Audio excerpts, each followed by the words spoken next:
iriza mu Kampala n'anokola y'amasomero agabadde amalungi ennyo kati nga performance yago mbi n'okutuuka nti n'omwana okufuna obuna kizibu nnyo mu masomero ago aga UPE so nga Lwige gakolanga obulungi bw'otunulira essomero nga erya Buganda Road n'otunulira n'Akasero Primary School n'amalala agamba nti agakisisigo n'agasigadde tegakoze bulungi naye ng'enta bw'eva mu byanjigiriza tambula bulungi naddala engeri gye bikwatiddwamu gavumenti era ng'agamba nti galibadde gakomawo ne bajjamu enkola eya UPE ne gongera ne gaterayo gavumenti egamba nti gana amasomero twagateekawo okulaba nti tutambuza ebyenjigiriza n'omuntu omufuna mpona asobole okuba nti omwana waalina wasomera kasita abeera nga ali mu kibuga naye nga eyo embeera bwetyo bweri okuva mu KCCA. Ebyamalwaliro birina obuzibu kati batanze okutulaga nti amalwaliro agasinga obungi agali mu regions ez'enjawulo gatandise okubulwa eddagala awo ne wategese okwawo ekibeerawo amalwaliro gafuna eddagala kuba kati abantu bakaaba balemereddwa okufuna obujjanjabi so nga basuubira nti oba gavumenti yandibadde nga bagenda amalwaliro ga gavumenti basangayo obujjanjabi ne batafuna kucyankalana kwonna mu nsonga y'ebyobulamu kansembi eyo olukuŋŋaana sijja kuyita lukuŋŋaana naye meeting eyabaddewo wakati wa gavumenti n'opposition nga boogera ku bantu abaakwatibwa ekyo kyavudde kwa ripoota ez'enjawulo ezibadde zifuluma nga zoogera ku bantu abaakwatibwa naye nga olw'okukontana ku muwendo omutuufu basabye ku lunaku olwokuna bajja kuba nozonnaku olw'enkya bajja kuba banjula mu paalamenti ebyavudde mu nteesaganya ezo oba oli awo n'ebibuuzo ebadde bibuuzibwa enjuyi zombi nga ab'opposition babuuza ate nga n'abagavumenti bagenda mu maaso n'okubuuza ebibuuzo ebyo. Buli wakusatu wano ku Terefayina yaffe tuba tugenda ne tuteeka amaaso gaffe ku Bwakabaka bwa Buganda enzirukanya y'emirimu naddala nga tutunulira ministries ez'enjawulo. Twasooka ne tuba ne ministry ey'ettaka era ne tujja ne twogera ku nsonga mpitirivu nnyo ne tufuna ku nsonga z'amateeka ne tugenda ku nsonga y'obwegassi ate olunaku olwaleero tugenda kutunulira ministry ey'ebyenjigiriza ey'ebyobulamu ate era n'ekikula ky'abantu. Akadde kanatusobozesa okutuuka otujja okukoma awo no tujja kuba tukwongera olunaku olulala okuba ntusobola okumalayo ensonga eno. Olunaku olwali mu studios anyina ow'ekitiibwa Dr. Prosperous Nankindu Kavuma ono nno nga minisita wa Ssaabasajja avunaanyizibwa ku byenjigiriza avunaanyizibwa ku kikula ky'abantu ate era mu ngeri yemu avunaanyizibwa ku byobulamu nga ne ofiisi ya Maama Nabagereka era etambulira mu kkowe eryo. Agenda tubuulira ensonga nnyingi waliwo n'amawulire ag'essanyu yage tugenda okuba nga olunaku olwaleero twongera okwogerako naawe oyongera okutegeera nti tusajja kudde bwe kiba nga kituuse mu nsonga z'ebyenjigiriza. Owekitiibwa nsanyuse okulaba ku Terefayina eyaffe. Ssebo nange nsanyuse okusanga. Weewaawo. Owekitiibwa ndowooza kantandike ku ssanyu neme okutandikira amabega eri. Amawulire gafulumye nga bategeeza nti Obwakabaka bwa Buganda University ya Ssaabasajja Muteesa Royal University okusinziira ku bukwakulizo obuteekebwawo yakakase era nebanga efuna enteekateeka eya Charter. Ekiwandiiko ekyo nga kiva mu National Council of Higher Education ekivunaanyizibwa okugeraageranya n'okulaba nti amatendekero aga waggulu gakula n'okutuuka ku mutindo ogwo gwa Charter. Munnayuganda ayagala okufuna ku mawulire ago nga gava mu kamwako era otubuulire enteekateeka bweri tujja na kumanya bwe mufuna Charter kitegeeza ki? Tweyanzizza nnyo tweyanzeege okusookera ddala kituufu ebbaluwa eyo eva mu National Council for Higher Education eraga nti University ya Ssaabasajja Kabaka Muteesa the First Royal University esembeddwa President ng'ayita mu minisita w'ebyenjigiriza okumutuusaako obubaka obwo era n'atuwa omukono okufuna Charter. Ebbaluwa etusemba netwongerayo mu maaso fayiro yaffe netukewa President ntufuna ebbaluwa esemberayo ddala etuwa Charter. Tuli basanyufu nti obwofunira ebbaluwa eva mu National Council kuba ekitongole ekivunaanyizibwa okusengejja n'okukebera n'okwetegereza nti ettendekero lisaanidde. Tuli bakakafu nti MRU wetuuse esaanidde ate ebbaluwa eyo tegwa bugwi kitutte ebbanga okuva 2019 nga tujja tusenvula batugamba mutereeze wano mutereeze wali ne tutereeza. Era olunaku lw'eggulo ebbaluwa eyo yavuddeyo mu kitongole kya National Council for Higher Education netuuka mu ttendekero lyaffe ne tusembebwa President wa Uganda atuwe Charter. Omuntu wawulya Charter abantu baffe nze ntyo nnyo okwogera ku bantu bange ababeera esemba buli eyo amawogola n'ewalala wawulya Charter bulijjo tufuna diguli wana twatikira wano tuziraga butereevu ku Terefayina yaffe Charter eyongerako ki ku university? Kinene nnyo okusookera ddala lukusa olutukkiriza okukola emirimu gyonna n'okuyingira mu biteekebwateekebwa gavumenti obutereevu okugeza tulina kati loan scheme luli nga tunafuna baluwa eyo abayizi abasomera mu Muteesa bali tebasobola kufuna loan scheme naye kati omwana wa ddembe okujja ku Muteesa n'afuna ekifo n'afuna ssente za gavumenti ne zijja ne zimuweerera n'asasula luvannyuma ng'amaliriza okusoma ate n'ekirala kati Muteesa ya ddembe okukolagana ne yunivasite zonna mu Uganda n'ebweru ne bakolaganira wamu kuba babeera ku mutendera gwe gumu bonna babeera bakakasiddwa naye luli obadde osobola okunoonya abokukolagana nabo oba aba partners abalala ne bagamba ate munnaba kwekebejjebwa musooke mulindeko tutya naye kati tuli mu mateeka bulungi tuli ku mutindo omutuufu tusobola okukolagana n'omuntu yenna naddala yunivasite ez'enjawulo ne tuziweereza abasomesa ne tuziweereza abayizi n'okukola research kubanga yunivasite ekisinga obukulu mu yunivasite kwe kuleeta amagezi amapya n'olwekyo tusobola bungi kati okukola research ez'enjawulo ne zituuka ku mutindo ogw'ensi yonna. Luli tubadde tulaba abantu baffe bafuna degree bafuna diploma bafuna certificates bafuna ne masters level ya masters eno kati butufuna charter kitegeeza nti tusobola ogigendako tusobola okugenda ku doctorates ne tuzigaba charter kyetegeeza okusooka ku degree esooka babadde lulinga omwana kimukaluubirira okugenda mu university endala okwongerako okola masters naye kati omwana asobola okugenda n'akola postgraduate yonna oba masters oba postgraduate diploma nga yasomerako MRU nabo bonna abaamala edda kati balina omukisa okwongerako ate era kati tusobola okuyingiza abayizi ku mutendero gwa masters n'ogwa PhD waliwo mu research etuna ne fellowship tusobola okufuna kati fellow omuntu avudde walala nga researcher najja abeera ku Muteesa emyezi 3 n'akola ebiwandiiko bye n'atuukayo n'afuna n'akuzibwa ku mulimu oba mu university mwali n'olwekyo kati oluggi luggule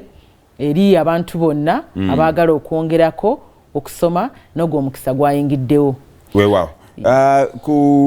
kutuzaako emabega nga tukyali ku nteekateeka eno ya Muteesa biki ebyo ebyenjawulo okusuubira minisitule kwe yasinzidde n'egamba bano bakuze bagwanidde ddala tubawe kyetusinga okwenyumirizaamu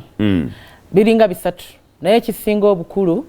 kyekya professionalism nti tulina abasomesa n'abakulembeze ba yunivasite abatuufu mu bifo ebituufu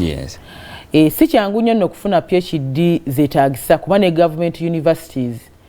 ezimu tezibalina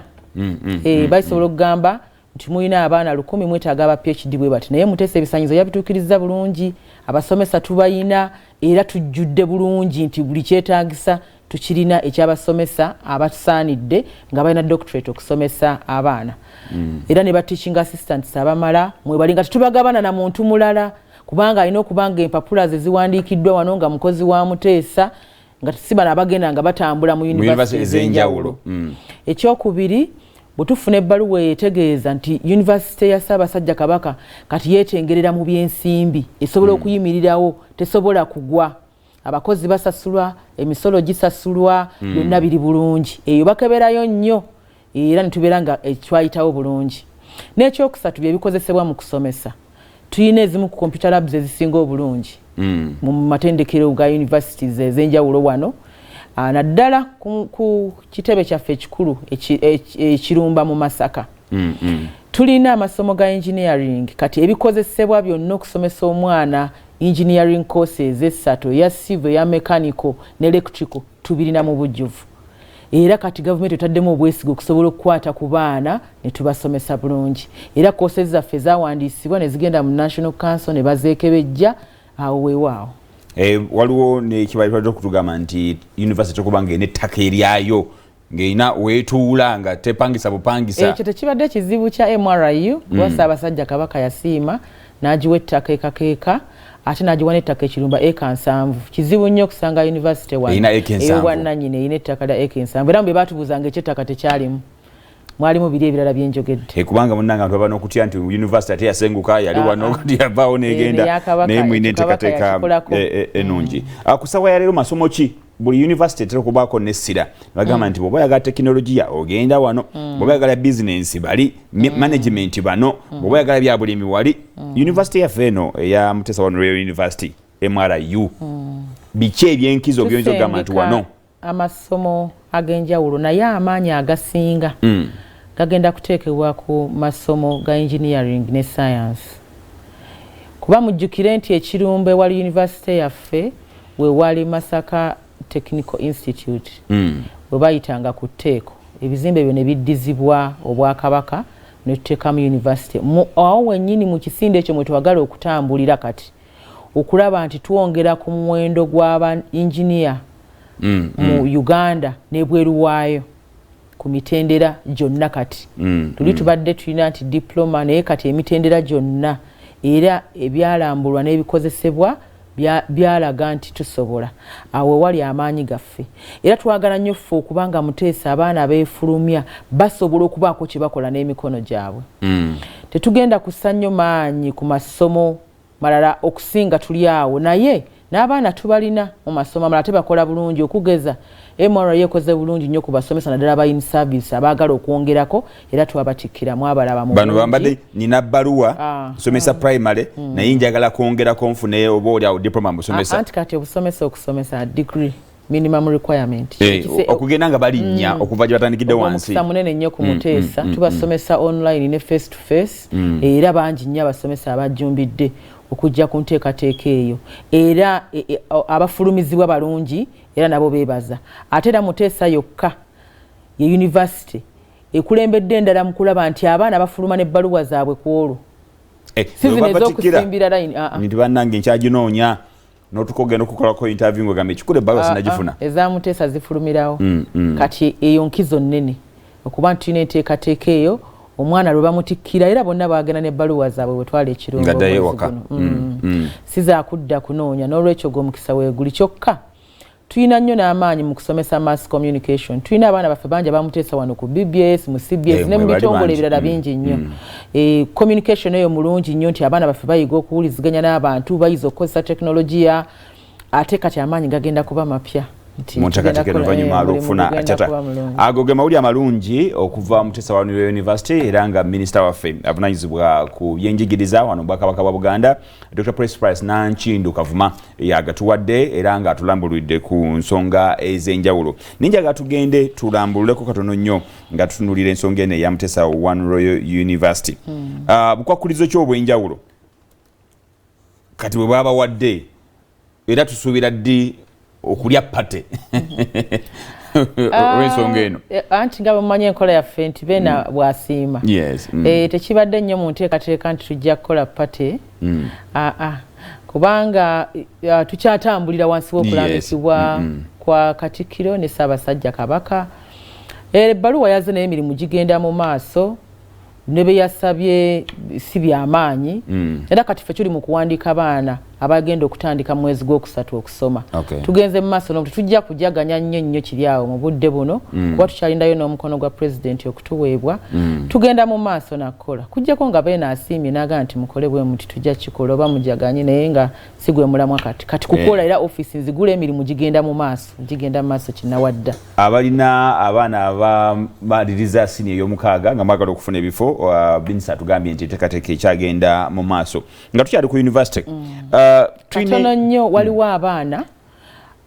kati abagenda okuyingira mu March abetulio kati mu kuwama abaluwa si be bamaze senior 6 kuba ebibuzo tebinadda naye waliwo abaana abasigalira mu COVID abayitirivu tulina emitwalo n'emitwalo gy'abaana abamala senior 6 ne batasobola kusoma 222 bwe budde omwana ajje ateese Kabaka alina Kabaka Education Fund bakwasizaako bajje twogeraganya abaana badde mu masomero kuba mutawaana munene nnyo okubeera n'abaana naddala abavubuka kati we batuuse nga tebayise mu masomero nga tebatendekeddwa ate kati ffe mujjukire tulinamu n'ekyempisa omwana tumutendeka mu ngeri y'okuba nti asaanidde era kati nga bw'owulira ebintu by'ebisiyaga ffe bwe tuba tusomesa abaana ne tweyambisa n'omuzindalo gw'ebyobuwangwa abaana baffe banjawulo kizibu enso batomera n'olwekyo abazadde tubasaba baleeta abaana n'abaana bennyini abagoberera BBS Terefayina kati gye bali kuba babadde bakola obuli mulimu baveeyo bajje bafune amabaluwa ensonga eri gy'oyogeddeko katono nnyo eya Kabaka Education Fund okuba nti anasobola okufuna okuyambibwako nga tuyita mu Bwakabaka abali ku mutendera gwa university bayita mu nkola ki bajja ku ofiisi wano mu kitongole ky'ebyenjigiriza mu Bulango omwaliro ogwokusatu ekisenge namba 2 ne tubanyonnyola ebyetaagisa ne baggulawo fayiro zaabwe kuba tulina okuweereza olukalala ti omwaka guno kabaka aweeredde abaana bwe bati ne bayita mu mitendera ne tubawa ebbaluwa nesobola okubatwala mu ttendekero lya Ssaabasajja Kabaka ne basoma. Weewaawo.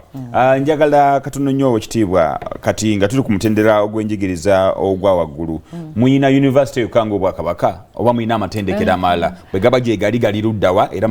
matendekero kyago? Ssaabasajja Kabaka yatandika Buganda Royal Institute of Business and Technical Education. Era ku Lwokutaano nga 27 twatikidde abayizi abasoba mu 1,000. Ettendekero nalyo liri kakeeka era lirinaanidde ddala yunivasite naye ddyo likoma ku diploma.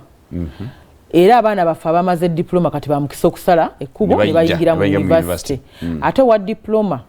ennungi abaako watandikira ng'azze okwongerako oba bw'aba akozeeko ng'emyaka 2 ku mulimu gwe bye yasoma ajja n'ayongerako n'afuna degree. N'olwekyo Buganda Royal Institute gyeri yetambula bulungi, mirimu gigenda mu maaso, abaana basoma ku mitendera gyonna. Tuyinawo n'omuntu nga tugeze wakoma mu senior 1 oba P7 abayita mu DIT kati non-formal ne bajja n'atandika mpala n'asooka afunayo certificate n'agenda ng'ayongerako. Okweyinza okulowooza nti wali wakoma wansi naye n'ofuna certificate eyo n'ogenda ng'oyongerako kukakkana ng'olina degree nga tofulumye mutendekero ga Ssaabasajja Kabaka obeera muli osooka mu BBS n'okola ya DIT n'oyongerako n'okola diploma ya UBTEB ate awo n'oyingira mu university. Inache kadonyo shinjawo okutegeerawo wadde ojja tuyongerako ku masomero amalala gaba gye gali ag'Obwakabaka nti omuntu nga teyasoma P7 naye Katonda n'amuyamba n'agenda n'abaako by'ayiga eby'emikono DIT esobola omulambika n'emugezesa nga ali ku Buganda Royal n'afuna certificate ne bagigradinga n'emulinyisa eddaala erya diploma nga tagenze mu secondary n'emulinyisa eddaala paka ku mutendera gw'okufuna degree nga tayise mu system ene y'education yaffe gye tumanye yaffe ya bulijjo naye ng'ali mu by'emikono ebyo byazzeeyo ekakasa nga mwakugukira paka ku degree level okusinziira ku nteekateeka ya DIT. Ate ffe mu nteekateeka yaffe abaana baffe aba DIT tubasomesezaako n'ebirala nga bwe ngambye communication skills, olina okuyiga ebyo bikuba bikulu. Ogenda okwesanga ng'omuntu avuddemu nga weewaawo. Nze kyendaba mulembe guno Kabaka kyakoze nga tuva ku nsonga eyo kyali muntu ajja kugamba nti saafuna mukisa saasoma. Kabaka ataddewo omutendera ataddewo omukisa buli muntu kati okusobola okubaako wayitira. Twogedde ku Buganda Royal ne twogera ne ku university nga tuli ku higher level. Tulinawo ttendekero ddala lyonna ng'ogyeko 2 ery'Obwakabaka. Tutereeza ettendekero lya Ssaabasajja Kabaka mu Kyaggwe lirikasawo lisobole okutuuka ku mutendera ng'ogwa Buganda Royal kuba Buganda Royal yesinga mu bigezesebwa ku mutendera ogwo mu Uganda kati ekikoze emyaka 4 egiddiringana UBTEB. Kati twagala ne kasawo ekule etuuke ku mutendera ogwo naye nga tulina n'amasomero amalala nga musomesebwamu kati nga bwemanyi curriculum ene empya kati amasomero gaffe aga secondary Lubiri High School mu Lubiri ne Lubiri High School Buloba campus abaana baffe ne Boa Vocational basomera mu curriculum empya erimu ekyokukola. Tetukola kati ku bwongo bwokka naye n'emikono n'omutima tusomesa ebintu ebyo bisatu kati curriculum eno empya eya secondary school ebitwala. N'olwekyo amasomero ago gye gali aga secondary ate ne primary yaffe mu Lubiri Nnaabagereka era twalabye abaana bwe bakoze obulungi ku baana 6 twafunye first grades za 3 ne secondary grades ezazzeeko tetulinayo mulala yenna kati tuli bagumu nti ebyenjigiriza bitambula bulungi bukwasiza maanyi bintu bitambula bulungi. Tuddeyo era butereevu ku nsonga ya amasomero gede ku Boa Vocational n'ogera ku Lubiri High n'ogera ne ku Lubiri High Buloba campus nga tutunudde kowe erya technical. Omwana bw'aba akola ebibuuzo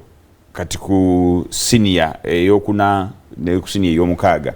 wesingana ng'oba awo twabaddewo nnyo nteekateeka ya kubawa kugezesebwa mu nteekateeka eyo ng'era kati DIT eyongerawo bwongezi nti omwana asobola okubeera mu senior 4 n'amaliriza n'abanga avuddeyo ne certificate ya DIT era mu ngeri emu. Senior 4 tuttewala kubanga curriculum empya kati eri mu senior 2. Kyova olaba gavumenti yagamba omwana asigala mu senior 3 mu 2022 addayo mu senior 1. Kati okuva ku senior 3 bali ku curriculum enkadde senior 1 ne 2 bali mu curriculum empya. Omwana wa senior 2 asobola okugamba nti nze njize okufumba keeki ne bamuweerawo ekigezo n'afuna ebbaluwa nga tanaba nakutuuka mu senior 4. kiri muntu waliwo nasobola okuyiga mwezi ogumu abalala 3 kyova olaba yo DIT ejja nekola kye tuyita assessment negezesa niwo abategedde ebbaluwa negenda nedda bwe kityo tukiyita kukuba binyonyi bibiri na jjinja limu kati mulimu abaana asobola okusoma bulungi mu kibiina ebyokutunga ne bigaanira ddala nze byannema yes nenga ate ebyo mu kibiina nagezangako kakati oyo ajja kulwawo era nga tafunye ebbaluwa ninga tebijja omwana omulala ng'ate ye mu mwezi gumu kye bamugambye ekyomukono akikoze era n'agenda mu maaso nafuna ebbaluwa yeeno wadde eno bikyaganye ninatambula mpolampola ninga eno yalina ebbaluwa ate nga bw'olaba ensi kyeyagala ensi eyagala nnyo osobola kukola ki so si ki kiri mu mutwe ebisale bikyukamu kubanga bwe mbanga ngenda kuleeta omwana wange ku Lubiri High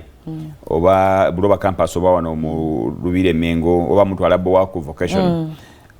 ebisale bikyukamu mu bisale ebya bulijjo omwana yali baddawa tebikyukamu byasigala bye bimu kusinza ku nteekateeka y'amasomero n'enteekateeka y'ebisale gavumenti gye yalambise tewali buzibu tebikyuka amatefe ejjuka tuna ne basale Kabaka Education Fund eva ku Lubiri Nabagereka mu nassale kati era n'omwana alinyigiriziddwa nti sijja kusobola zino ensaleko oba sijja kusobola zino ezijjudde nti miliyoni 2 Kabaka ng'amukwasizaako olwekyo ebisale si bibi n'akatono. Omulabi wa Terefayina yaffe tukyalina Dr. Prosperous Nanchindu Kavuma minisita wa Ssaabasajja avunaanyizibwa ku byenjigiriza tutunuulidde ebyenjigiriza wano mu Bwakabaka bwa Buganda wadde tusookedde eri ku ttendekero eri awaggulu Yunivaasite yaffe ya MRU yagenze maaso n'okufuna ekiwandiiko kyetusuubira nti oba oliawo kigenda kututuusa ku kkula liri erya Charter. Tugenda kuwummulamu bwe tudda ate twongere okutunuulira amasomero g'Obwakabaka enteekateeka n'enkola n'ennambika nga bweyimiridde wano mu Bwakabaka era gy'otunula ne Uganda yonna okutwalira wamu ebyenjigiriza bwe biyimiridde bo balina mukono ki okusobola okulaba nti byongera okukula n'okufuuka ebyamaanyi. Tukomawo tovaawo.